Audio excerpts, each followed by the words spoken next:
There's a chemistry element to being a good actor, I think, where if you miss a step along the way and you go, oh my God, I said yes to this, but I didn't really understand what I was saying yes to, that it's really difficult to move on from that point and feel confident in your ability of what you're doing and how it's going to translate. That you know, and I've been a part of that too, where you see other people who are like, oh, they're struggling. And I know why they're struggling, because I've been there and had to really work it out with somebody and really demand a lot from myself. Demand more, I would say more from myself when I realized, okay, I need to be better, more prepared. Filmmaker Magazine presents Back to One with Peter Rinaldi. Wyatt Russell is an actor.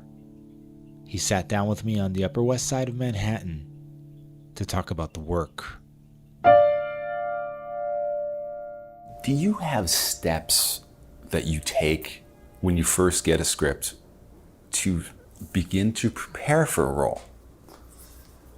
I don't have steps that I take, but what it has to do in order for me to get to a point where I want to do it, because that's the first part. And it's like, I heard somebody say this before, I've used the analogy.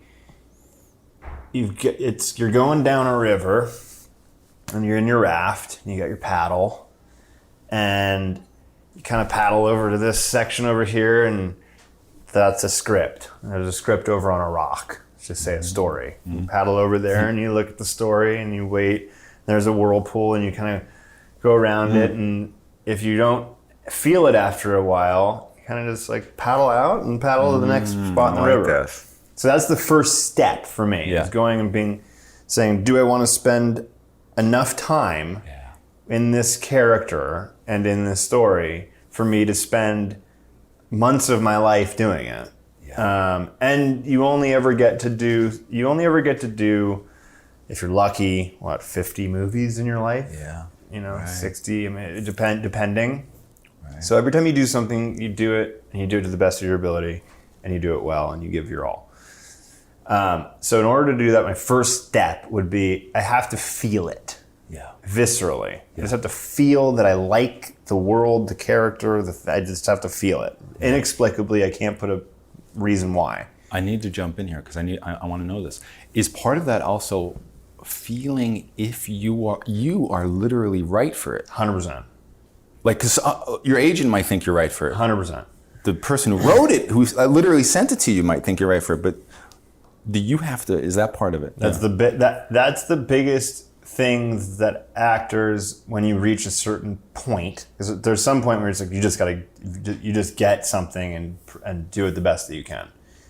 Unless it's like something you're really uncomfortable with. But most of the time, after you've done a certain number of things and gained a little bit of respect, and people knowing what you've done before, then you really have to be honest with yourself and say, do I think I can do, everyone else apparently thinks I can do this. Do I really think I can do this?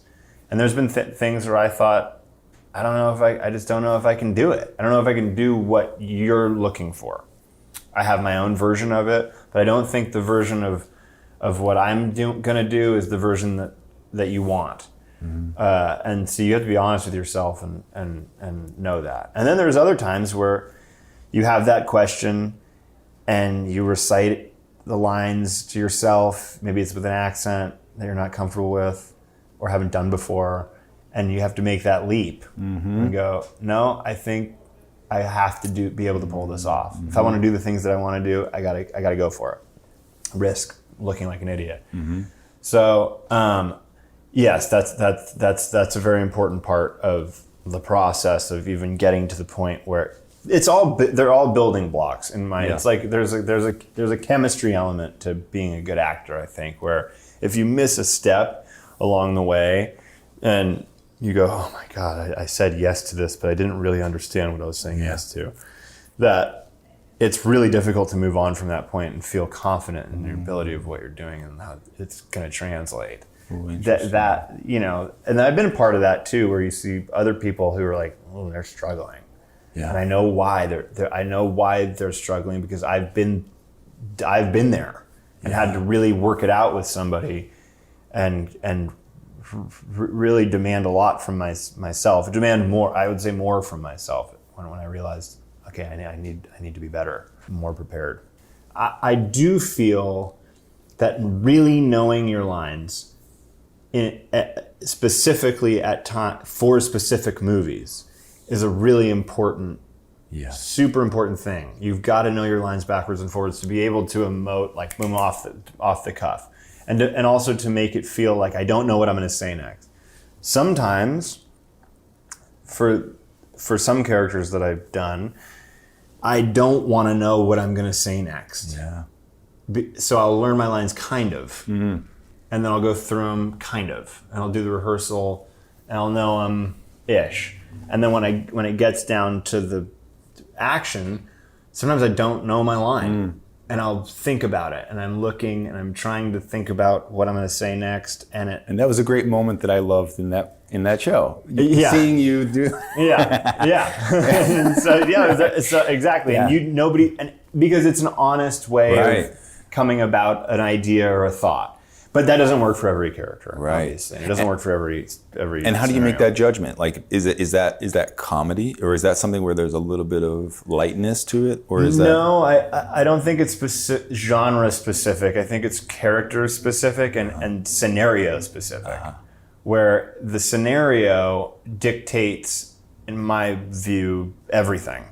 You play the scenario of the thing you're doing. You don't play a scenario, you don't play the result of a scenario, which is, I guess, my biggest pet peeve of watching movies or television shows, is when I see the performance, and the performance is the result of what they're doing now. Yeah.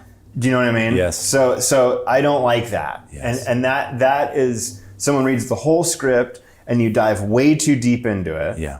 And you think that this is so important that I'm gonna, and you don't realize that, well, right now you don't know, your character has no idea what's coming on page 90. Yeah. You're on page 7.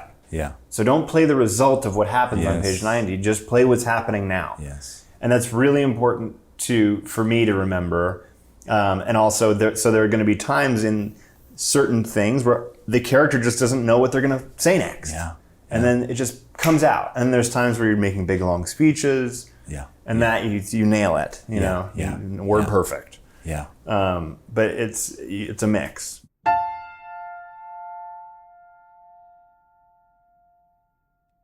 I'm fascinated by the different people that I've talked to, like how they got into acting, and then how that plays into the kind of actor they are now. Like people that started out as a child actor, people like Dominic West, who started out like in the theater in England, and then he has like all these things. He's either battling habits that he had started as a child, or or benefiting from having gotten through all this stuff as a child, you know. But your thing is unique because it feels like you were kind of actively avoiding acting. Yes. Because of your family's actors. And then eventually coming around to acting and being like, all right, let me give this a try. I mean, it's so interesting because you didn't have to do this. Like, and you would have gotten out of it if it wasn't right. Yeah. You know? Yeah, totally. Can you tell the story of auditioning for Jim Mickel? Because this is a turning point, right? Yeah, a big one. So I was at a point where I had stopped playing hockey when I was 24. I had gotten hurt. I had success, right? I played minor professional hockey in Europe. It was better hockey than most people play. It wasn't anywhere close to the NHL or anything like that, but it was professional hockey, and I was proud to be playing it. I had success in that world, and I had success doing it a certain way, and that way was jumping in 110% with 2 feet. There is no other thing that you're going to be doing, but you have to love it, and I loved it. I loved the world. I loved being a hockey player. I loved everything about the waking up at 7 a.m., having your coffee, going for a skate, everything about it I love. And when I started acting, I didn't know what I loved about it. So I just did it because I felt like I could do it. You know, I just felt like, okay, it's not rocket science. It's not rocket science. And there's going to be parts that you're going to be right for and parts that you're not. But I can maybe make a little money in the interim while I learn and figure stuff out. But I was like open, super open to whatever came my way. I was not trying to get one thing or be one thing or whatever. I already done something that was very difficult. And now I wanted to relax a little. Yeah. And enjoy my life, enjoy the experience. But I was having a great time. I had no friends that were actors, so I never went to an audition coming back going, how did you do on your, oh, you got called back? Yeah. Oh, interesting, cool. It was like none of that. I'd do my audition, go home, out of sight, out of mind. I didn't care. I never even thought about it again. So I had gone, my first audition, I went and I got it, and it was for this movie called Cowboys and Aliens. It was actually my second audition. And it was like, that was easy. It's gonna be easy. Cowboy, it was easy. Yeah. Went to my second audition, got it. It was Law and Order. Yeah. And I was just like happy to be working. It was like, this is awesome. Like, I could do this for the rest of my life. This is great. Yeah. The whole other story, basically, I didn't get a job for after that a year and a half. Wow. And I don't even mean I didn't mean a sniff. Like I didn't even get a callback. Yeah. And I was going in for everything under the sun. I was not being picky as to what I was going in for. If they called me in, I was there. And I just started in that year and a half going, I love movies. I love movies are fun to watch. Yeah. I love the idea of making films. That was always exciting to me because there's an element that I never really hadn't experienced yet, but I knew was out there in terms of what a film experience can be because I'd heard about it. And so I read this movie called We Are What We Are, and everyone, including the agency I was at, was like, really? I mean, this movie is kind of crazy. It's about people eating each other. This is okay. And I was like, I can't, it seems cool. Yeah. And I saw a clip of his movie that he made prior, and I was like, this guy's good. He's interesting. And so I went to this meeting at a office of just white walls, and the first thing he said was like, I just tried to get out of a cafe where everyone was writing a script, and I was like, I like this guy. Yeah. And I, in that moment, decided to tell him the truth, which was, I don't think I'm good at auditioning. I don't think that what I do well comes through in the audition process. And I think that if I'm ever going to be an actor that people think is good or even work in general, that people are going to need to see some of me in movies. So that you'll see my whole idea behind acting is that the other person is there doing something on the other side of the camera. So I'm going to react to what they're doing. I'm not just going to do what I do. Yeah. That's not what you do in life. You're sitting here nodding and being interested in what I'm saying, and I'm responding to that. If you were sitting here being with your head in your hand looking at, it would be a different experience. Right. I'd be trying to grab you in more or whatever, right? That's what we do in life. And it's not what you do in an audition. As you have a reader sitting there reading the lines, going, no, like, yes, Mickey, I love you. It's almost built for the opposite of what you're saying. Exactly. It's almost And when you get people who are really into it, like the casting directors that were really into it, John Papsadera, Debbie Zane, Sarah Finn, they're all into it. And so it was always great going in for and you're them. saying into it, not into the performance. into the good. So they're the good ones. They always had good readers, and that was really important to you knew trying to find you. It's going to be great because I'm going to be able to do it. But not everyone was like that, right? It's just not everyone's like that. So it made it better, but it still was difficult because you only get 2 or 3 shots and you're just doing it the way you've prepared it pretty much. Yeah. Even when there's good readers, you can't respond off them. You know, it's not. It doesn't really work. So they're just seeing your take on the character. I wasn't good at going in and going, here's my take. Yeah. Look at me. And I'm not that type of person. I don't like that whole experience for me. It was not pleasurable. Yeah. So I wasn't good at it. And I started trying to be something for somebody else, which is obviously bad to do. And anyway, I was telling him all of these things that I thought I was bad at. But here was the difference. The difference with Jim was I saw in him that he would appreciate this. Yeah. Not everybody you're going to meet feels that way. Jim is a unique person. He's an open person, and he appreciates that. So that he made me feel comfortable. Right. And for whatever reason, we shared just a humor and there was a kinship immediately of just I really like this person. He said, to his major, to the credit is not the right word, but he said, well, how would you do it if you did it? How would you want to do the audition? Mm-hmm. And no one had ever asked me that, and I'm never in a position to even be asked that. Yeah. And I said, well, that's really a great question. I if it were me, I guess I'd want to see both sides of it. I'd want to shoot it like a movie. I come in through a door, I'm coming in through a door. I'm not pretending to come in through a door.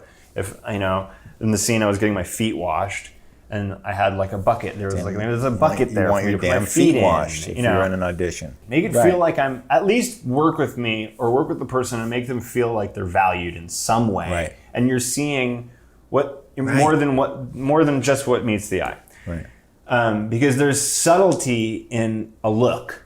Right. And an audition doesn't always necessarily do that, because if you're just on one person the entire time and never cut away, all the subtleties are going to maybe blend together. You're not going to quite see it the same way. And we need to pause because this is the first time you said the word subtlety. Yes. And I think that this is what is the word of this day with you. Like, you have a subtlety to your performances. You have a subtlety to your style. That you knew needed to be cultivated, and it has to be, and you're basically what you're talking about here in this audition is set up everything so that I can show you I can work with subtleties. And that this, how I view acting is, I don't make the movie. The actor doesn't make the movie. The director makes the movie. The director goes, you just get stuff in the can. And then the director goes and he takes all of this footage that he has that's uncut and just clips of things, and then builds it in the editing room. That's how a movie's made. Yes. I just need to be a conduit for that person to be able to make the movie that they want to make.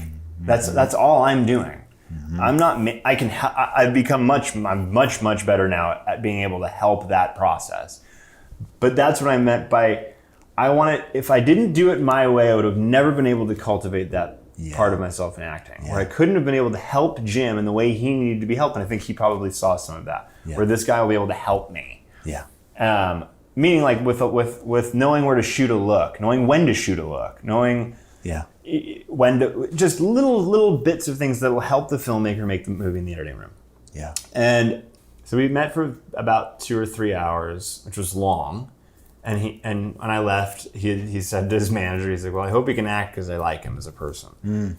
So I came in the next day, and he had it set up like that. Wow. Where he had the camera, and he shot me coming through the door, and he even shot the other side. I'm sure he did it for everybody, but it shot it through the other side. There was like a bucket for my feet, and he was also finding out how I'd like to see the scene. Yeah. So it wasn't like a director who igniting your creativity. Yes, exactly. He was cultivating him, and I was part of helping him see things that he maybe wanted to see before he went to go shoot them. Yeah. It was really great. It was really, really, really special.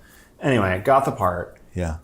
And I had one of the greatest experiences of my life, because it was new. Yeah. And I felt like I was a part of making a movie, and I was a part of something, and we all lived in the same little weird place that cool. And Michael Parks was in it, and that was my first scene in the movie was with Michael Parks, who is legendary and Legendary character actor, and he's the guy can talk about subtlety. That dude could do more with his eyes than I can do an entire career with saying words. So and choices he makes. the choices he makes are so strong, but they're really subtle. Yeah. They're strong, they're super strong, but also unbelievably subtle at the same time. Yeah.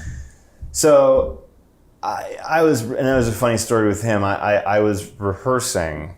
We were rehearsing, and my dad said it to me. He said, "Be careful. Watch." He said, "This is going to happen to you. You're going to find yourself watching him." And I was like, "Okay, well." Meaning when you're in the scene. When you're in the when you're in the scene, Yeah. you're going to find yourself watching him act. I was like, "Okay." I don't know what that meant. And so we start rehearsing. He's got the pages out on the table. We're at a coffee table, and he's looking through the pages, and he's saying the lines, and I'm saying my lines. That was great. Cut. They come over and they talk to us and change this, change that. Okay, great. Okay, rehearse again. He has the pages on the thing. Okay, we're rehearsing again. He's doing it. He still has the pages. He's looking at the pages. Okay, whatever. Cut. Okay, now we'll go for a take. Still has the pages on the thing. And I don't want to tell somebody, or should I just let it go, or all right, whatever. I'm not. I'll just act. Yeah. Start doing it. Look, he's looking at the pages while he's acting, and I was like, okay, yeah, I'm saying my lines. Cut. No one says anything. Wow. And we just go right into another take, and he starts doing it, and I start doing listening, and then I realize he goes, "Well, you're gonna say your line or what?" And I realized that the pages were gone, and now he's doing it, and nothing changed. Whoa. From the zero. There was no change at all.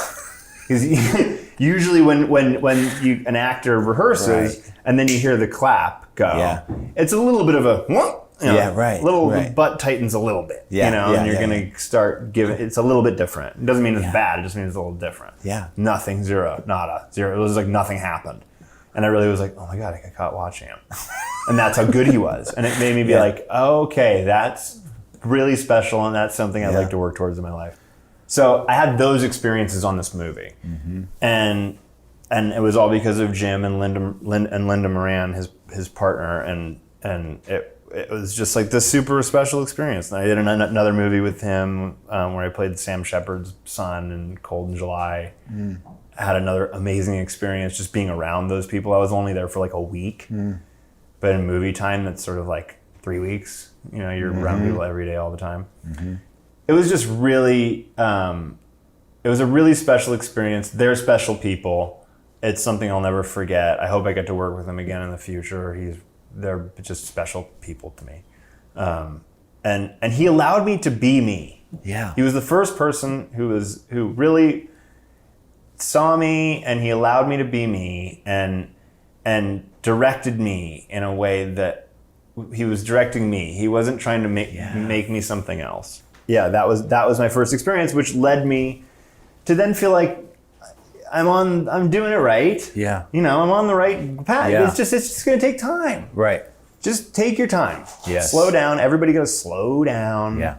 And it's going to happen when it happens, or if it doesn't, it doesn't. And it gave me a real sense of stability within myself. I don't need to be more than what I am.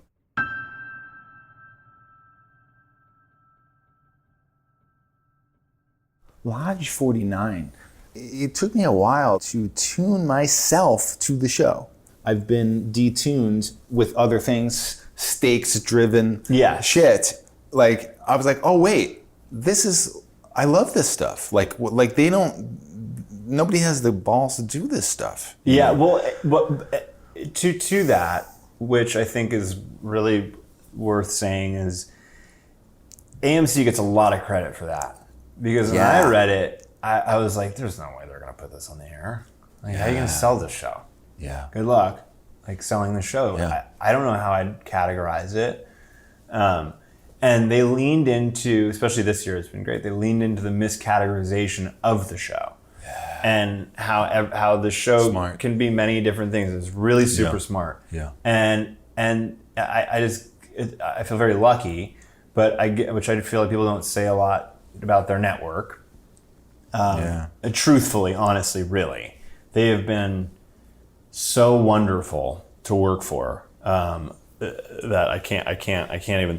Who else put the show on the air? And I think I think they'll reap the benefits of that understanding of going, wow, good for AMC, because I do feel as if this story, there's a timeless quality to it. I feel like anyway, where if in 25 years you watch this show, you'd get some idea of what the world was like, but it wouldn't be that different necessarily. That's right. That's you know right. what I mean? That's right. So I think that it'll be a show that can live on for a very, very, very long time. Yes. And speaking performance-wise in this, like there's it's hard to talk about this because you're doing subtle stuff comedy-wise. Like you're not I'm finding myself laughing. I'm like, that's not usually a joke is delivered to me on a platter. Sometimes it's not a very decorative platter, but it's still a platter, and I see it as a joke, and I see that there is a joke on the tray. Right, yeah. And then I'm like, oh, okay. Yes. And then I'm ready to laugh, and then I laugh. Right. This does not have that. And it's almost like the story you told about subtlety. It's almost like you have this thing going on. Someone wrote this show and thought, is that why they sent it to you because they saw you doing this kind of work, or was it like you adjusted to that? I don't know. That's a really good question. I'd have to ask Jim. But I think the way I honestly read the show was that I was sent it by someone else, by my fiance's manager, and it wasn't happening, it wasn't going, it wasn't even a show yet, it was just happening in the writer's room. And he's like, just read this, I think you'll really like it. But it's not happening yet. And there's going to be a million people that are up for the role and whatever. I was like, okay. And I read it like some perfectly, mid-July morning on a Saturday in Los Angeles, which was like the perfect time to read the script, right? and I remember reading it, getting through about the first 30 pages and going, what is this and who wrote it? Because this is very similar to my sense of humor. It really ties into, there's subtlety to, I could feel the subtlety that he wanted, because because there's big crazy things that happen. So you're gonna need a main character who's experiencing those things. And I always sort of asked Jim, and it wasn't necessarily, the Confederacy of Dunces? I know that book, yeah. So I always was like, is there a way, is there someone, is he in there somewhere in this character? Or is he's somewhere in between, that's a very cynical character and has none of the cynicism. But in a way walks through life sort of observing all of these different things that are happening.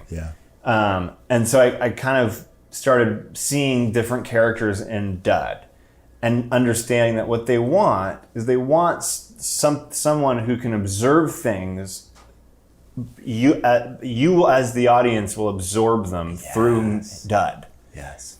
And he'll notice things that are big and crazy, but has to have a somewhat subtle reaction to it for you to understand the big crazy thing. Right. If you're big and crazy and the story's big and crazy and everything, then all of a sudden it becomes too much. Right. And it doesn't give me a place to go when I need to go south and when it needs to go real. So it's constantly riding that line in between absurd and reality. And he's in a place where he just really needs to be able to believe in something. And that's kind of a dangerous place to be, but it's also a fun place to be because it's full of discovery. And he needed to be able to have that as well. So I find that in subtlety, there's a lot. You have a lot of bandwidth. You have a lot of places to go. When you commit to being one way, then you've committed to being one way. It's very hard to come back from. Right. You had to figure that part out that you just said, though, right? I mean, like, you have to figure out his role in it, and like if you didn't figure that out, it might have been hard. So that's thank you for saying that. That's a good point to bring up, because it's such the show is the star of the show is the lodge. Yeah. That's the star of the show. It's an existential journey. So in an existential journey, the star of the show is really the background. Yeah. It's about where we're living, how we're living, why we're doing it. It's about all of the questions that were in it. And what you're watching really is the lodge breathe life into these people. Yeah. Doug's just a conduit. He's just a person who goes in and is interested. And you're following the story through him. But without all I'm doing in the show is you have Ernie, you have Connie, you have Scott, you have my sister Liz, you have Blaze. That's our main crew. They all have their own problems in their lives. They all have their own issues, right? And I'm just bouncing off of them. Yeah. He's a pinball. Yeah. So they have to be great, and they have to have interesting stories themselves. Yeah. For Dud to be able to matter. Yeah. Without that, there's a lot of shows that with like Walter White. Yeah. Which is a more conventional way of telling a story, and everybody knows him. Yeah. Walter White isn't pinballing off of other people. He's dictating the story. Yes. Right? Wherever he decides Driving to go, forward, he's the driving force of the show. Does the driving force, but only by way of the reaction that he gets off of Bert. Yes. Only by way of the reaction he gets off of Ernie. Only by the way reaction he gets off Scott. He's constantly pushing on these people to give himself an identity. So whenever I'm reading things in the show, when I'm reading scripts, I try to understand what's happening to everybody. Yeah. Because when I go into their world and I cross, Dud's the only character who crosses into all the worlds. I have to be able to fit into their world in a way. You know what I mean? I can't just do Dud. Yeah. Dud with Ernie is different than Dud is with Liz. Yes. Dud with Scott is different than Dud is with Ernie. Dud with Connie is different than Dud is Just like in real life. just like in real life. Yeah. It's fun to be able to do that because it requires the other people to be great. Yeah. And they are great. And so it makes it easy. I know you can't talk about the woman in the window. I heard you on a very strange interview where like you were on Skype and you kept cutting out. And it was annoying because you were talking about this. And you were saying something very interesting about the making of this movie, which was that the director, Joe Wright, worked with you with Enunciation. Yes. Can you just talk about that? I have a tendency, and Joe pointed this out very rightfully so, to mumble. And I'd been doing Dud for 4 months. So Dud's like, it's over there. That's Dud. And you get into a habit of being that person. And so I came very closely after doing my show into doing that movie. And this is back to the Michael Parks thing. I was doing it a certain way, I think, and then when the clapper goes, you get a little something happens, right? And I try to forget about everything because I find that when you start thinking, that's a bad place to be in any profession. Start looking at yourself in the mirror while you're doing it. It's not good. And Joe would sit by the monitor and go, "Stop mumbling. Do it again. Don't mumble." And it was like, I was at first like, "Whoa, okay, fuck, shit. Okay, right, yes. Get the thing down. Don't mumble." And it was really a great lesson for me that at first you had that thing go up your spine where you're like, "I'm not mumbling." And then you realize, like, of course I'm mumbling. If he's saying I'm mumbling, then I'm mumbling. Right. And I had to, like, you just go, okay, I gotta enunciate. So I went home that night, and like you can get a metronome on your phone. It's Google metronome, and it'll pop up. And I just played the metronome to my lines. Wow. And would walk around the apartment with a metronome, saying my lines and enunciating my lines, so that when you're saying things to a metronome, you automatically That's interesting. Yeah. enunciate the syllables. And it really helped me. It's something I wasn't used to doing. And it was interesting because you do, as we do right now, I had an argument for it that I still think is right, but as you do now, I'm enunciating my words when you're talking to somebody. Sometimes I feel like when you're talking to somebody, you don't. When you're in a regular conversation where you're not in an interview and explaining something, then you do kind of throw things away. Yeah. But it was really important for me to remember that I'm making I'm in his movie. He has a vision of this movie that I don't know because it's not in my head. Yeah. So you have to deliver what he wants. And I feel like I got better at it. I hope so. And it was a great experience because it was different. He comes from a different place than I come from. Yeah. I don't know the things that he knows about movie making. I'm not as versed. Right. I don't know, I'm learning. And to be able to have someone like that, not be afraid to point it out to you. Yes. Was really, I appreciate that. Yeah. I came from that in hockey. When you did something wrong, somebody had to tell you about it. Yeah. You're doing this wrong. Yeah. And it's the only way to improve. Yeah. It's the only way to improve. Yeah. And so when he said that, I'd never really gotten that before. And I'd never gotten that note. But it was a specific type of movie that we were doing. And a tone that he was going for, and it wasn't going to work, me mumbling through. Yeah.